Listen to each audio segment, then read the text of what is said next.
નમસ્કાર, BBN news ચેનલમાં આપનું સ્વાગત છે। હું છું કવિતા પંચાલ ને હવે જોઈએ આજના સમાચાર।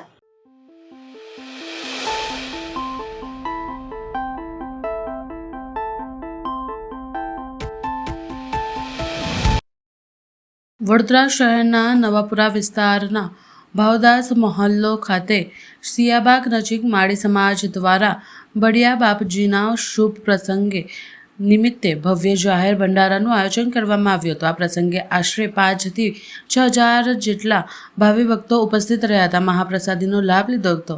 કાર્યક્રમમાં સમાજના અગ્રણીઓ, વિવિધ સંસ્થાના પ્રતિનિધિઓ તેમજ રાજકીય આગેવાનો ઉપસ્થિત રહ્યા હતા। પ્રસંગ દરમિયાન મહારાજના આશીર્વાદ લીધા બાદ ધાર્મિક વાતાવરણ સર્જાયું હતું। ઉપસ્થિત મહાનુભાવોના ભક્તોએ આશીર્વાદ આપતા સમાજમાં એકતા અને સેવા ભાવનાને વધુ મજબૂત બનાવવાની વાત કરી હતી। આ ભંડારો છેલ્લા ઘણા વર્ષોથી નિયમિત રીતે યોજાતો આવી રહ્યો છે, જે સમાજની પરંપરા અને શ્રદ્ધાનું પ્રતીક છે। આગામી સમયમાં પણ આ આયોજનો વધુ ભવ્ય રીતે ઉજવાય અને વિસ્તારના વિકાસમાં સહાય મળે તેવી આશા વ્યક્ત કરવામાં આવી હતી। આજે ભાવદાસ મહેલાના અંદર અમને આમંત્રિત કર્યા ભંડારાના અંદર બળિયાદેવ મહારાજના ભંડારામાં વર્ષોથી ભંડારો કરી રહ્યા છે। આજે માળી સમાજના લોકોએ માન સન્માન કરીને ફૂલહાર ચડાવીને જે માન આપ્યો છે, ખૂબ ખૂબ આભાર માનીએ છીએ।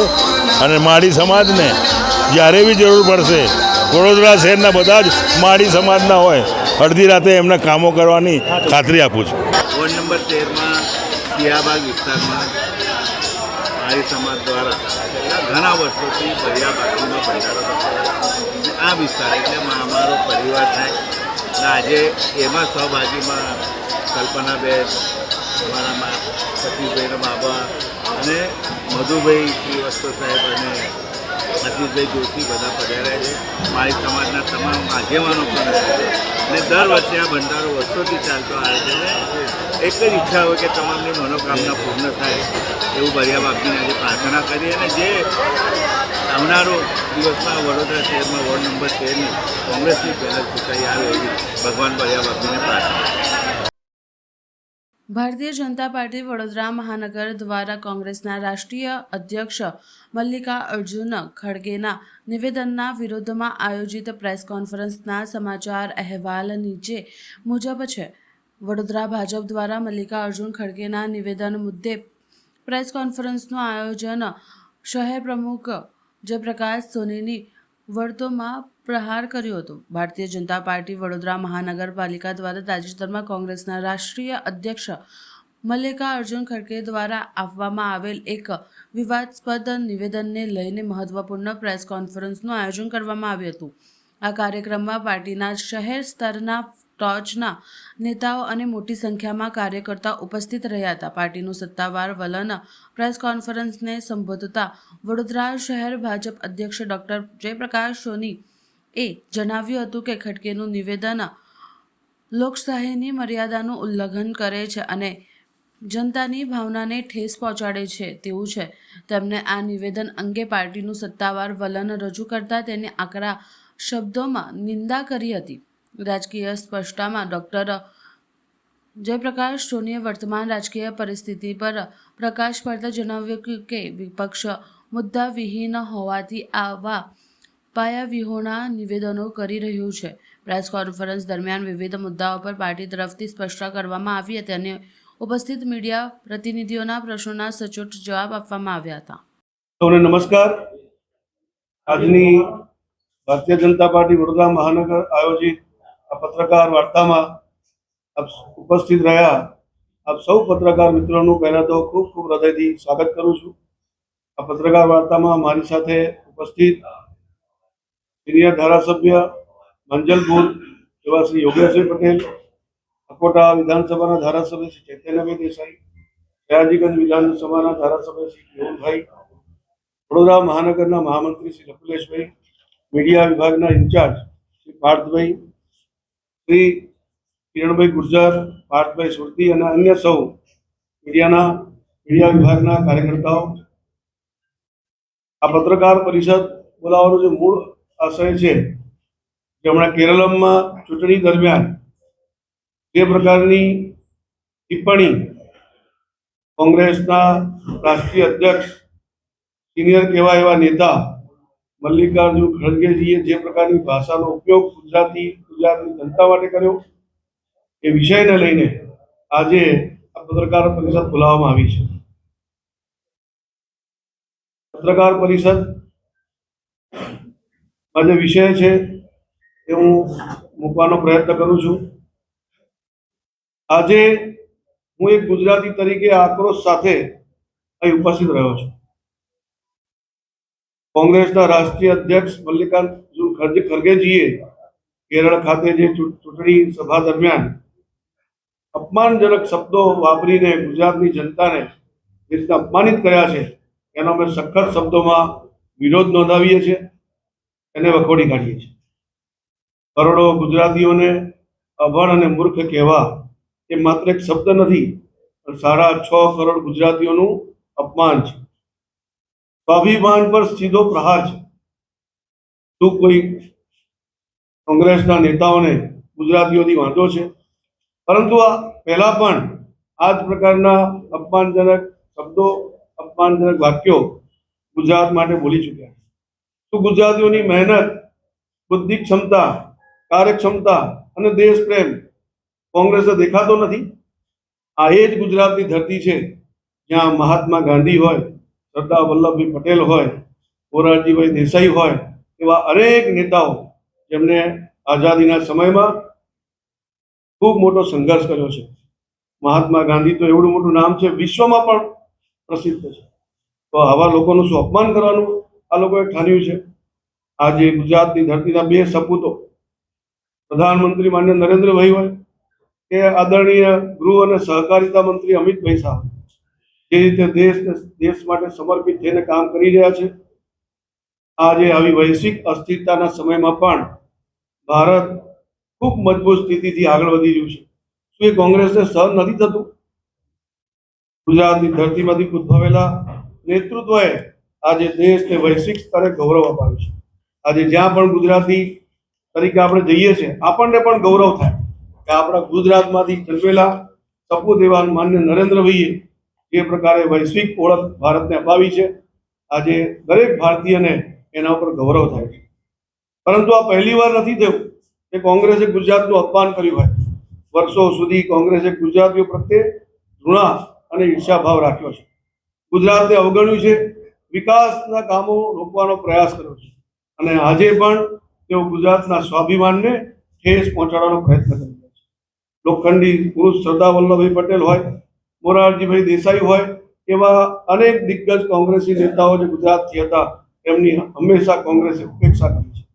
જ્યારે વડાપ્રધાન શ્રી નરેન્દ્રભાઈ મોદીએ એમના નેતૃત્વમાં વિશ્વની સૌથી ઊંચી પ્રતિમા સરદાર વલ્લભભાઈ પટેલ સાહેબની સ્ટેચ્યુ ઓફ યુનિટીનું નિર્માણ કેવડિયા કોલોની ખાતે કર્યું છે, ત્યારે પણ જ્યારે આ સ્ટેચ્યુ ઓફ યુનિટી બની રહ્યું હતું ત્યારે પણ કોંગ્રેસે એનો વિરોધ કર્યો છે.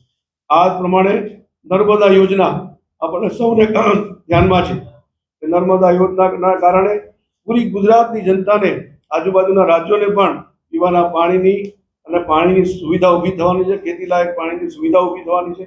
એમાં પણ અવરોધો કર્યા અને આપણને જણાવીને આનંદ છે કે માનનીય પ્રધાનમંત્રી નરેન્દ્રભાઈએ જે પ્રધાનમંત્રી તરીકે અને શપથ લીધાના થોડાક જ દિવસોમાં પહેલું કોઈ કામ કર્યું હોય તો નર્મદા યોજનાને ક્લિયર કરવાનું કર્યું.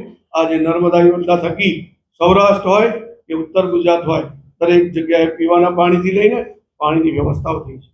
અમે આને મુદ્દો બનાવવા નથી માંગતા, પરંતુ જરૂરથી જે રીતે આ ભાષામાં વાત કરી છે એનો જવાબ તો જરૂરથી આપીશું.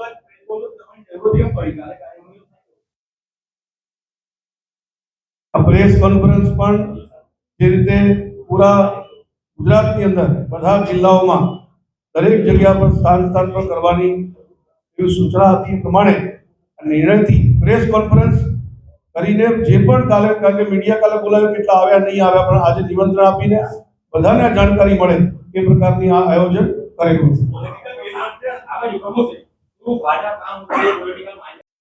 ભાઈ અમે તો કોઈ માઇલેજ લેવા નથી માંગતા, પણ અમને હવે મુદ્દા જેવો આપે છે તો શું કરી શકીએ? તમે ચૂંટણીના જાહેર સભાની અંદર એક રાજ્યની જનતાને મૂર્ખ અને અશિક્ષિત કહેવી એ કેટલા ઊંચે યોગ્ય છે? આપણે એટલો વિચાર કરીએ. પત્રકાર તરીકે પણ હું ચોક્કસથી કહું છું કે તમે પણ આ સંદેશો કોંગ્રેસના નેતાઓને પહોંચાડો, થોડી સદબુદ્ધિ આપે કે આ જે રીતે સ્ટેટમેન્ટ છે એની સામે માફી માંગી. જ્યારે રાજનીતિમાં આપણે હોઈએ છીએ ત્યારે અચૂકથી ધ્યાન રાખવું જોઈએ, કારણ કે રાજનીતિ કરતી વખતે આપણે લોકો પાસે જવાનું હોય છે. જ્યારે જઈએ ત્યારે આપણે જનતાનો આવો અપમાન કરીએ. અને આ કોંગ્રેસના લોકોનું તો પહેલી વખત નથી. સોનિયા ગાંધી હોય કે રાહુલ ગાંધી હોય કે મણિશંકર અય્યર હોય કે હમણાં જ બિહારની ચૂંટણીમાં પણ મોદીજીના માતાજીને જે રીતે અપમાનિત કરવામાં આવ્યા હતા, આ તો એમનો પરંપરા રહી છે, સંસ્કૃતિ રહી છે. આવી નકારાત્મકતા વાળી રાજનીતિને ગુજરાતની જનતાએ ઓલરેડી નકારી ચૂક્યા છે. પણ મને લાગે છે કે શૂન્યાવકાશ તરફ જવા માંગે છે એવું મને લાગી રહ્યું છે. ખૂબ ખૂબ ધન્યવાદ. હંમેશા દેશ માટે કામ કર્યું છે અને આગળ પણ કરતા રહેશે, પરંતુ અપમાનનો જવાબ પણ ગુજરાતીઓ ખૂબ જ મજબૂતીથી આપશે. કોંગ્રેસની ગુજરાત પ્રત્યેની આ ઝેરીલી માનસિકતાને ગુજરાતીઓ સુપેરે ઓળખી ચૂક્યા છે. એટલે જ કોંગ્રેસની જનતાએ 30 વર્ષથી સત્તાથી દૂર રાખ્યા છે. જ્યારે ગુજરાતની જનતા આનો જવાબ સ્થાનિક સ્વરાજની ચૂંટણીઓમાં આ ગુજરાત વિરોધી કોંગ્રેસને જડબાતોડ જવાબ ગુજરાતની જનતા આપવાની છે. આ જે નિવેદન છે એ નિવેદનને ભારતીય જનતા પાર્ટી વડોદરા મહાનગર વતી હું વખોડી નાખું છું, ઘોર નિંદા કરું છું અને અપીલ કરું છું કે કોંગ્રેસી નેતાઓ ગુજરાતની જનતાની ગુજરાતની માફી માંગે, ભારતની જનતાની ભારતની માફી માંગે. ધન્યવાદ. અત્યારે જે વિષય છે પૂરી ગુજરાતની જનતાને અશિક્ષિત કહેવાનો વિષય છે. ગુજરાતની જનતા આજે પણ 82% લોકો આજે શિક્ષિત છે. ગુજરાતની જનતા અર્થતંત્રમાં પોતાના વેપાર, ઉદ્યોગ અને પરિશ્રમ એના કારણે આજે દેશમાં પણ નંબર 1 છે અને દુનિયામાં પણ અલગ ઓળખ બનાવી ચૂક્યું છે. ગુજરાતની જનતાની જે રીતના અપમાન કર્યું છે એ મુદ્દો અહીંયા ઉપસ્થિત થાય છે. કોંગ્રેસને આ અદેખાઈ આવે છે કે ગુજરાતના લોકો આવા કોઈ કાર્યો કરે તો એનો વિરોધ કરવો. વાયબ્રન્ટ ગુજરાત સમિટ દ્વારા પણ અનેક કંપનીઓ, મોટા મોટા ઉદ્યોગિક એકમો જ્યારે ગુજરાતમાં રોકાણ લઈને આવે ત્યારે કોંગ્રેસની એ વખતની તત્કાલીન યુપીએ સરકાર એમને ઇન્કમ ટેક્સને અનેક એવી સંસ્થાઓ દ્વારા નોટિસો ફટકારીને વિરોધ કરીને ડર પેદા કરે જેથી કરીને ગુજરાતમાં રોકાણ ન આવે.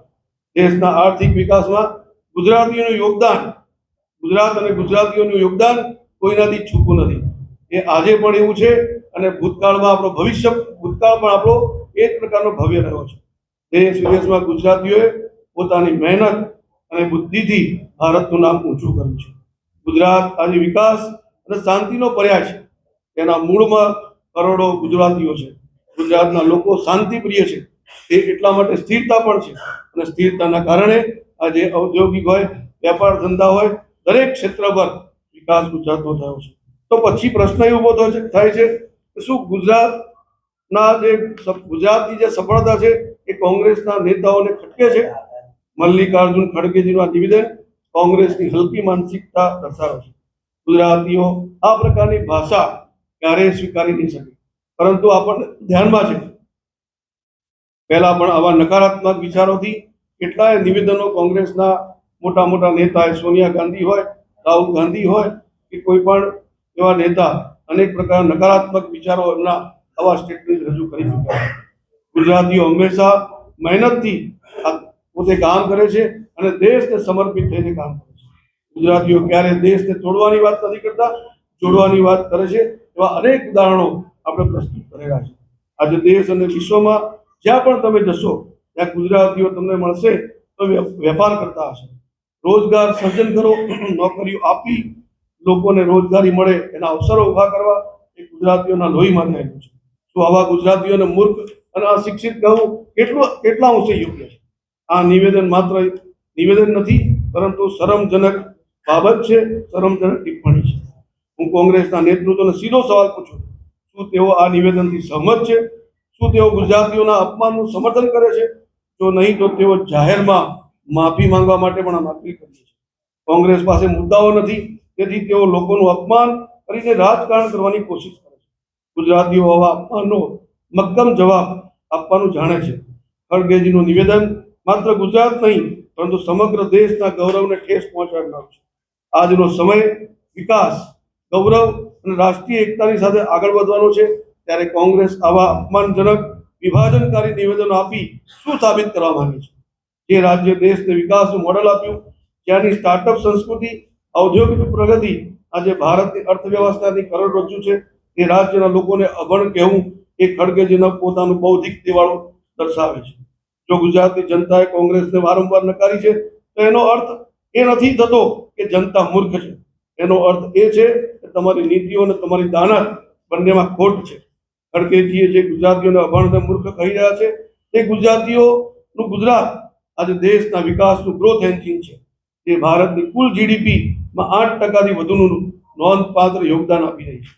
દેશના કુલ ઔદ્યોગિક ઉત્પાદનમાં પણ ગુજરાત 17% હિસ્સા સાથે અગ્રેસર છે, જે રાજ્યની મજબૂત ઉત્પાદન શક્તિ દર્શાવે છે. આ એ જ ગુજરાતીઓ છે જેની વ્યાપારિક સૂઝબૂઝને આજે આખી દુનિયા માને છે. સમુદ્ર કિનારાના વ્યૂહાત્મક ઉપયોગથી ગુજરાત એકલું જ આખા દેશોને 40% કાર્ગો હેન્ડલ કરવાની ક્ષમતા ધરાવે છે. પર્યાવરણની જાળવણી સાથે વિકાસ સાધતા ગુજરાતે દેશની કુલ રિન્યુએબલ એનર્જીમાં 16.50% જેટલો મજબૂત હિસ્સો મેળવ્યો છે.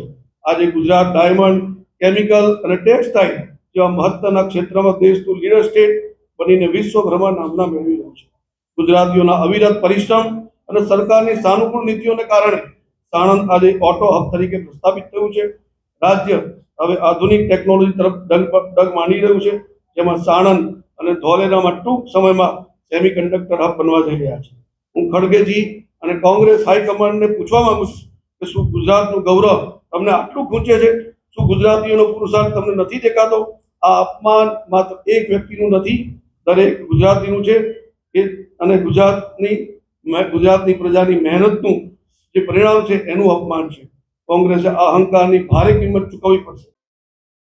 સ્થાનિક સ્વરાજ્યની ચૂંટણી પૂર્વે વડોદરા પોલીસ એક્શનમાં આવી શહેરના નાગરવાડા અને મચ્છીપીટ વિસ્તારમાં ફૂડ પેટ્રોલિંગ અને એરિયા ડોમિનેશન યોજી આગામી સ્થાનિક સ્વરાજ્યની ચૂંટણીમાં શાંતિપૂર્વક અને ભયમુક્ત વાતાવરણ યોજાય તે હેતુથી વડોદરા શહેર પોલીસ એક્શન મોડમાં આવી છે.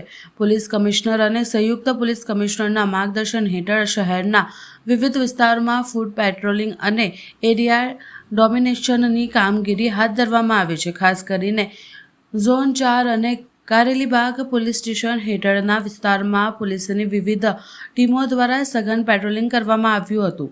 આ કવાયતનો મુખ્ય ઉદ્દેશ્ય કાયદો અને વ્યવસ્થાની સ્થિતિ જાળવી રાખવાનો અને ચૂંટણી પ્રક્રિયા દરમિયાન કોઈ અનિચ્છનીય બનાવ ન બને તે સુનિશ્ચિત કરવાનો છે. પોલીસની આ હાજરીથી નાગરિકોમાં સુરક્ષાની ભાવના વધશે અને નિષ્પક્ષ ચૂંટણી માટે યોગ્ય વાતાવરણ ઊભું થશે.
આવનારી સ્થાનિક સ્વરાજ્ય ચૂંટણીને લઈ વડોદરા પોલીસ સજ્જ. ઉચ્ચ અધિકારીઓ સાથે પોલીસ કમિશનરે યોજી બેઠક. પોલીસ કમિશનર નસીમા કુમારનું નિવેદન. થોડાક સમય અગાઉ જ રાજ્યમાં પોલીસ અધિકારીઓ અને પીઆઈઓની બદલી થઈ છે, એટલે આજ તમામ નવા જૂના અધિકારીઓની બેઠક યોજાઈ. શાંતિપૂર્વક રીતે ચૂંટણી થાય તે માટે એક્શન પ્લાન બનાવ્યો. અસામાજિક તત્વો સામે કાર્યવાહી થશે. લાયસન્સવાળા હથિયારો જમા લીધા. 11 ચેકપોસ્ટ પર વોચ ગોઠવી દેવાઈ. 25% વધુ હથિયાર જમા થઈ ગયા છે. ડ્રિંક એન્ડ ડ્રાઈવ સામે ઝુંબેશ હાથ ધરાઈ સંવેદનશીલ વિસ્તારમાં ચુસ્ત પોલીસ બંદોબસ્ત રહેશે. રાજ્ય ચૂંટણી પંચ દ્વારા 1 એપ્રિલ 2026ના રોજ તાલુકા પંચાયત, જિલ્લા પંચાયત અને નગરપાલિકાઓના ચૂંટણીની જાહેરાત કરવામાં આવેલ છે અને તેના સાથે જ આદર્શ આચારસંહિતા અમલમાં આવી ચૂક્યા છે. તે દિવસથી જ શહેર પોલીસ સમગ્ર શહેરી વિસ્તારમાં અને સાથે સાથે એજીસમાં આવતા તાલુકા પંચાયત અને જિલ્લા પંચાયત જ્યુરિસ્ડિક્શનમાં ઇલેક્શન સંબંધિત પ્રક્રિયા એક શાંતિપૂર્ણ માહોલમાં સંપન્ન થાય તે માટે ગતિમાન બનીને કેટલાક એક્ટિવિટી શરૂ કરી દીધી છે. તમે જાણો છો કે થોડા સમય પહેલા રાજ્ય પોલીસ દ્વારા કેટલાક ઇન્સ્પેક્ટરોના નવા નિયુક્તિ પણ થયું છે. આના પરિપ્રેક્ષમાં આપણા આંતરિક બદલીઓ પણ થઈ ગઈ છે. એટલા માટે આજે તમામ થાણા અમલદારો, પોલીસ ઇન્સ્પેક્ટર સંવર્ગના અધિકારીઓ, ACP, DCP, additional CP, joint CPO માટે 2 કલાકની એક બ્રીફિંગ સેશનનું આયોજન કરવામાં આવ્યું હતું.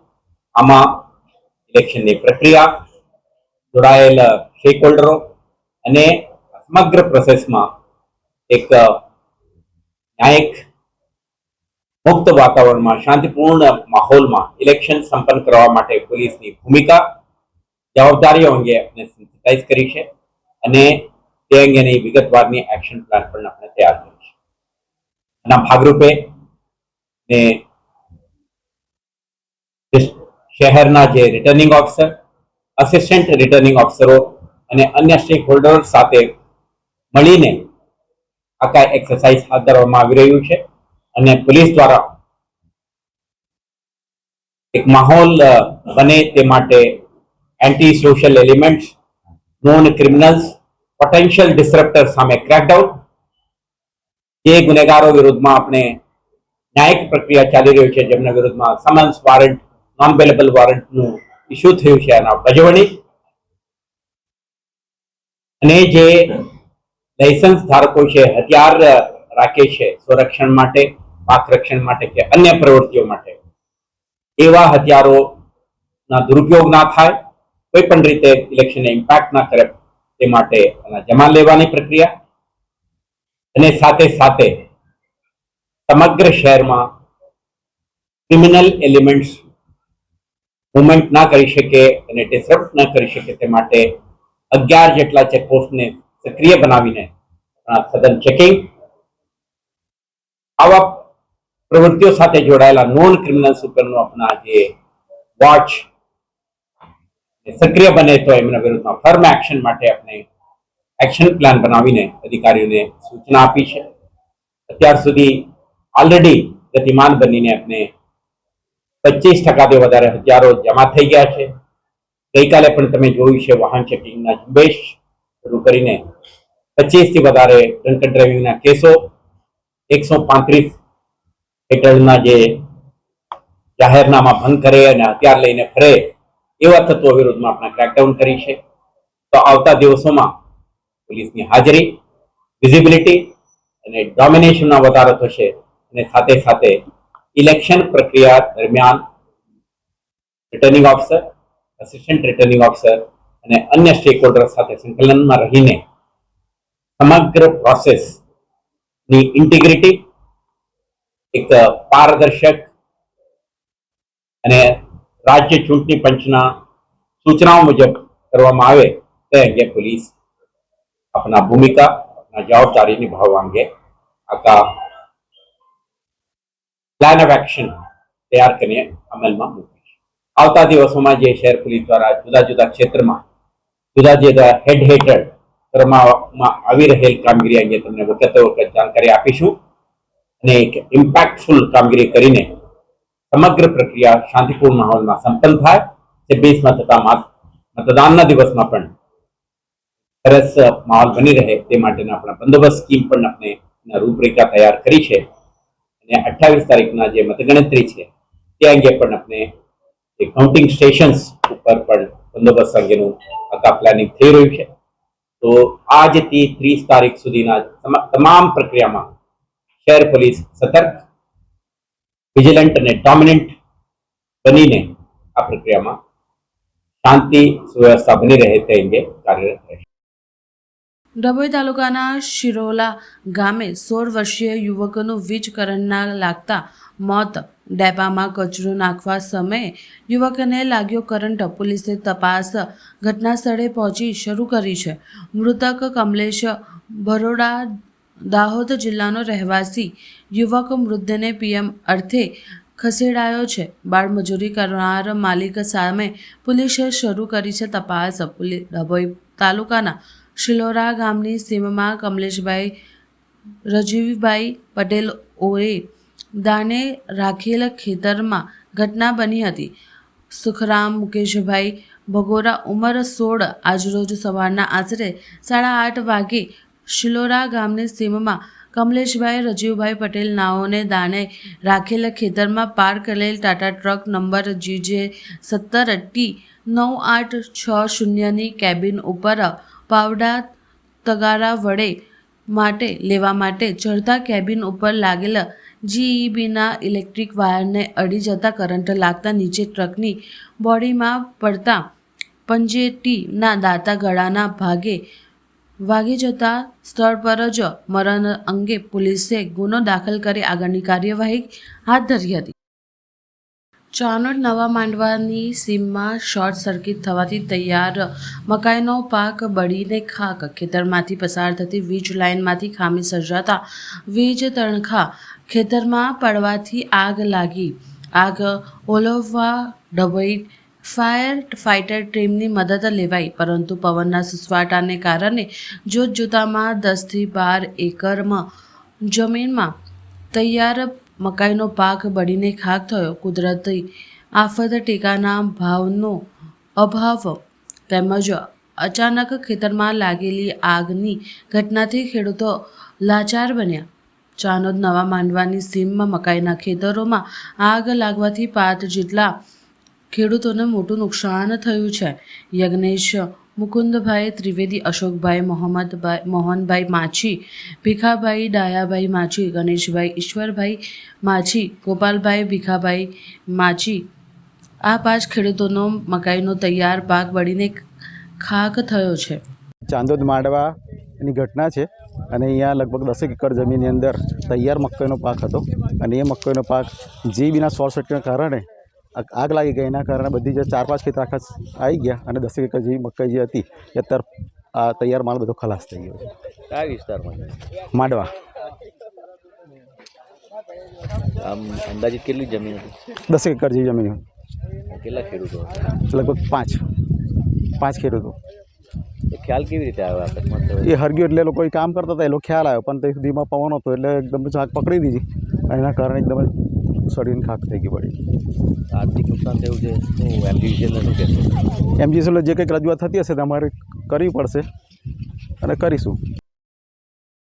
માં મણિબા ચેરિટેબલ ટ્રસ્ટના નવેડા દ્વારા વનકર સમાજ ટુર્નામેન્ટનું આયોજન કરવામાં આવ્યું. માં મણિબા ચેરિટેબલ ટ્રસ્ટ નવેડા દ્વારા આગામી તારીખ 19 એપ્રિલ 2026ના રોજ SP ગ્રાઉન્ડ ભરૂચ ખાતે વનકર સમાજ ટુર્નામેન્ટ 2026નું આયોજન કરવામાં આવ્યું છે, જેમાં ખાસ કરીને વનકર સમાજના યુવાનો આ ટુર્નામેન્ટમાં જોડવા આગેવાન શ્રી ધનજીભાઈ પરમાર દ્વારા અપીલ કરવામાં આવી છે. સમાજની એકતા જળવાઈ રહે તે હેતુથી આ ક્રિકેટ ટુર્નામેન્ટનું આયોજન કરવામાં આવ્યું છે અને ભવિષ્યમાં એક એકેડમી સ્થાપી ક્રિકેટમાં સમાજનું પ્રતિનિધિત્વ મળે તે આશા રાખી છે.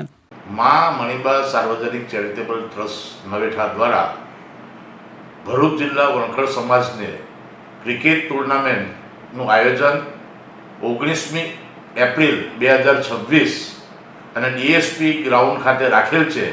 તો આ સમયે આ પ્રસંગે હું ખાસ કરીને તમામ યુવાનો અને તમામ યુવાઓને વિનંતી કરું છું કે આ ક્રિકેટ ટુર્નામેન્ટની અંદર ભાગ લે અને સમાજની એકતા બતાવે. સાથે સાથે આપણે સૌ વણકર સમાજના ભાઈઓ બહેનો પણ એકત્ર થઈએ અને સમાજ એક પ્રગતિના પંથે જાય એવી આપણે શુભેચ્છા પાઠવવાની છે. અને ખાસ કરીને આ ક્રિકેટ ટુર્નામેન્ટનું આયોજન એ આ પ્રથમવાર થઈ રહેલું છે. આવનાર સમયની અંદર આપણે વધુને વધુ આવા કાર્યક્રમો આપીએ અને ક્રિકેટ પ્રત્યે યુવાનોને કોઈક સ્થાન મળે એવી એક એકેડેમી ઊભી કરીએ આપણે, એવી આપણી તમન્ના છે. તો ખાસ કરીને મારા તમામ વણકર સમાજના યુવાનોને અપીલ છે કે આ ક્રિકેટ ટુર્નામેન્ટમાં ભાગ લે અને જે ભાગ નથી લેવાવાળા તે એક દર્શક બનીને પણ આવે અને એકતા બતાવે એવી ખાસ વિનંતી. સમાચાર કાલે ફરી મળીશું આ સમયે આ ચેનલ પર. ત્યાં સુધી સમગ્ર BBN ન્યૂઝ ચેનલની ટીમને રજા આપશો. નમસ્કાર.